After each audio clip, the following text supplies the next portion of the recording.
シロ、今の口づけは間違いなんかじゃない。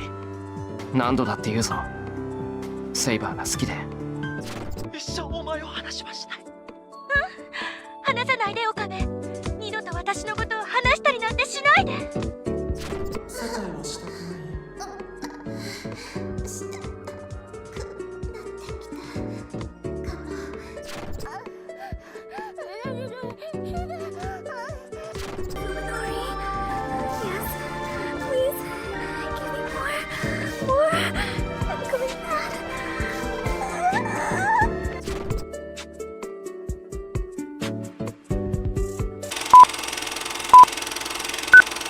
Visual novels are a medium that ideally combines the epitome of traditional textual narrative elements seen in novels with static, dynamic, or animated visuals and illustrations in order to tell a story. Some have varying degrees of interactivity, making them also considered as games, but not every visual novel can be considered as such. The medium is typically narrative focused and traditionally incorporates decision-making moments for the player throughout the story and usually provides several endings known as routes based on set decisions. Since the creation of the medium, most visual novels are released for PC before eventually being ported to consoles, if successful enough. One of the most popular and early examples of the highly narrative, route-focused visual novels is the OG itself, Fate Stay Night, which people in their 70s and their moms still haven't completed due to the sheer amount of reading and effort it takes to go through all the routes. Additionally, visual novels can be distinguished from traditional video games with their visual style and aesthetic, which is similar to the 70s anime look with distinct and detailed character designs and sprites with intricate line art and colors typical to the era. The novels would also include minimalistic gameplay functions for players, including the log, fast forward, text display, save, and load functions, as well as the occasional decision-making buttons that prompt on screen. This is all supported by some music that, despite being very calming and nostalgic, is very cookie-cutter and easily recognizable.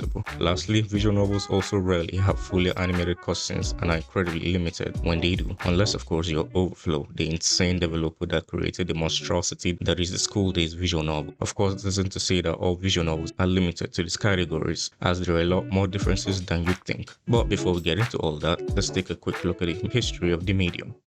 Visual novels date all the way back to the 80s and originate in Japan. One of the first titles that started including elements of the medium is the 1983 game Portopia Serial Murder Case. The game has been highly praised and has received acclaim for many of its non-linear elements. This includes traveling between different areas in a generally open world, a branching dialogue conversation system, and making choices that determine the dialogue's events and outcomes. The game was so beloved that it garnered fans in the West who made a fan translation.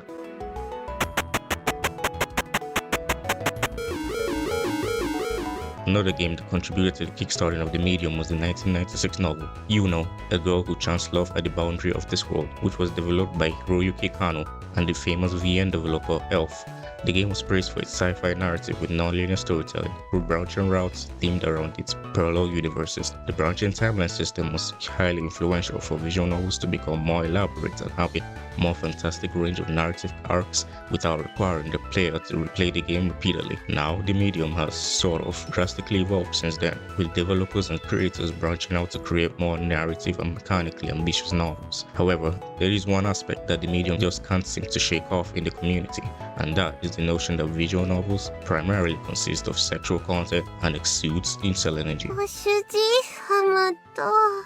You see, while visual novels have been around for quite some time and sport several different stories, most of those stories back then, and even now, let's be honest, include some sort of dating sim mechanic or flat-out sexual content. While we have lots, and I mean lots, of more examples, let's start with the more notable ones, like the newest and more famous novel on this list, Doki Doki Literature Club, where you, the protagonist, join a literature club with 3 girls, and as you get closer and learn more about them, you get the chance to romance them with surprising results. We also have another famous visual novel, Katawa Shoujo, which again follows you, the protagonist, after enrolling in a boarding school for the disabled, where you have the option to raise up any crippled girl of your choosing depending on the route you choose to follow. If you're lucky, you will eventually get lucky. There's also the oddest yet the most intriguing visual novel, Saya no Uta. It follows Fuminori, a medical student who, after an accident killing his parents and having experimental brain surgery, finds the world, everyone and everything in it, all gods, blood and sinew, all except one mysterious girl who appears before him named Saya, and unsurprisingly, he quickly becomes infatuated with her. While these novels provide the typical weeb fantasy scenario of having multiple romantic options and conquests, this is not their main appeal or only appeal. This is because there's already a subset of visual novels called eroge, which are simply put erotic visual novels. These novels are just as old, if not older, than the regular ones, and they're so rampant and famous, in fact, that most visual novels you run into, 7 out of 10 times, will either have sexually explicit content or will flat out be an eroge. The first Erotica was released back in 1982 and was titled Nightlife. It was a graphic adventure novel that featured lots of sexually explicit images.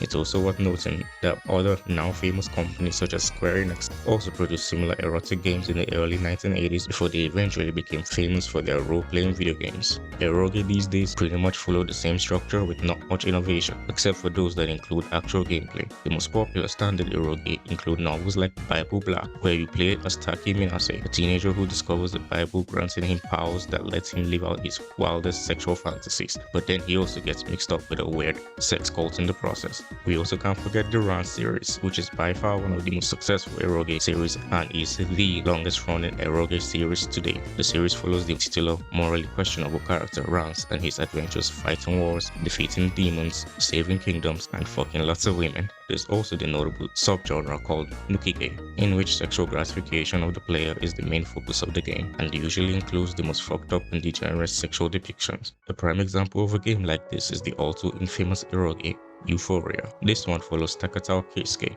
a teenager who's captured and locked in a blinding white room with some of his female classmates and teacher. He is then forced to commit heinous, sexually depraved acts on them, each worse than the last. Eroge novels are so popular and plentiful that some regular visual novels like Little Busters have been re-released with the addition of erotic scenes, while some eroge have removed erotic scenes for all ages versions. This is all just the tip of the iceberg too, as I've only glossed over the titles with actual translations, because there's a whole lot more that are still limited to Japan.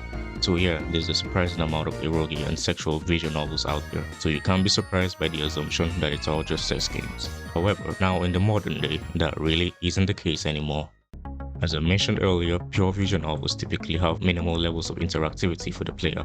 However, there are also novels labeled as ADV novels or adventure novels, which incorporate problem solving with other types of gameplay, especially RPG elements, many of which can be considered as games. These novels include the popular Danganronpa series, which follows several groups of high schoolers participating in murder games and trials to escape entrapment by an animatronic bear. We also have the Zero Escape series, which is basically the same thing but with fewer teenagers, no trials, and sadly no bear, but with more focus on puzzles. The Ace Attorney series is also one of the most successful and well-known visual novel series that has the player control various defense attorneys to solve cases by investigating and winning trials. Though mainly known for its fantastic anime adaptation, the Steins Gate series was originally an excellent visual novel series that followed the eccentric, self-appointed mad scientist Okabe Rintaro and his wacky friends who frequently travel time with a cell phone and a microwave in order to prevent a devastating and depressing future. The novel is also part of the grander science adventure series, but let's not get into all that. One of my favorite modern adventure visual novels is the AI series.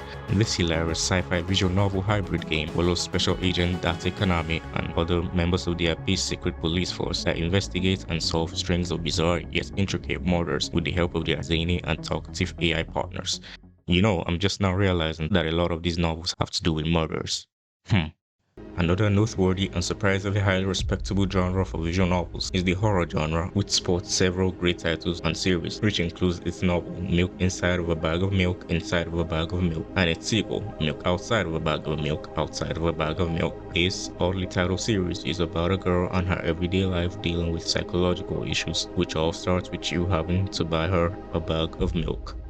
We also can't forget the famous Higurashi series, which again was originally a visual novel series before it became a popular anime series. It follows Keiichi Maibara, a young boy who moves to Hinamizawa, a seemingly peaceful rural village. Though this changes quickly when murders begin occurring during the town's mysterious festival. Murders that involve Keiichi and his friends and one that leads players to question what is real and what is a delusion. Though not without its flaws, these novels succeed in providing a horrifying and anxiety-inducing experience with just text, music, and pictures, and also no sex whatsoever.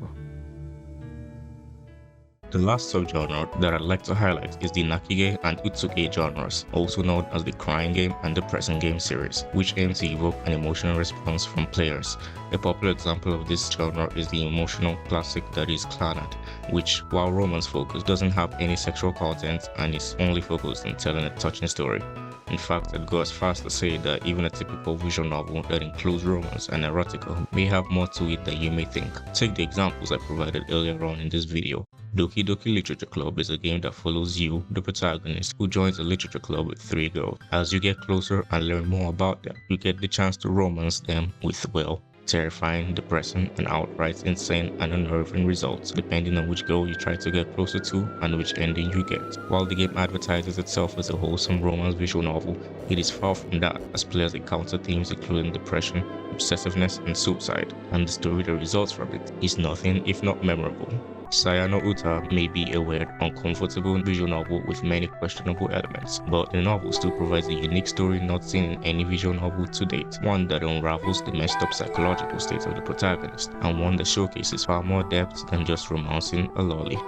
However, none of these novels is as impactful as Katawa Shoujo, a novel that's been constantly and consistently praised in the visual novel community for its inspiring, heart-touching story. What starts as a game featuring a cast of disabled girls quickly becomes a highly emotional experience as you learn more about these girls' past, struggles, hopes, and more. The making of the novel is also as incredible as it is unlikely. It was made by a group of people that gathered from 4chan of all places, and their passion shone through enough for them to collaborate on the development over several years, resulting in what is by far one of the best visual novels to date and one with an incredible stellar story.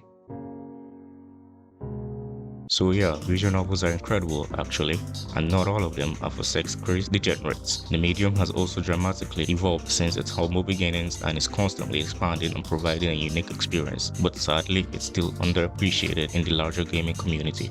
It's also worth noting that most visual novels are still unheard of worldwide, as the majority have never made it outside Japan. Only a few of them, at least comparatively, have been successful enough to not only get Western releases and translations, but also get console versions and spawn sequels along with anime, manga, light novels, and live-action adaptations. Of course, there are also Western visual novels, but most of them suck in my opinion, save for the few outliers like Valhalla, Officer, and Necrobarista, which are okay, but never really blew me away, except Valhalla. That one's pretty good and you should play it. Also, don't get me started on the sheer amount of visual novel fan games there are due to how comparatively easier they are to make, and at least half of them are probably from the damn Danganronpa series. Overall, I think visual novels are pretty neat, so if you think most of it is all porn games, well, you'd probably be right. But not all of it, so if you're even remotely curious about the medium, I suggest checking some out, because you never know what you'll find, because like I said earlier, I've only just scratched the surface of it all. Hey you, thanks a lot for watching this video, especially up to this point. If you enjoyed the video, press a like, subscribe, and comment what I did right. If you didn't, subscribe anyway, and comment what I did wrong. Till the next one. Computer screen goes back online.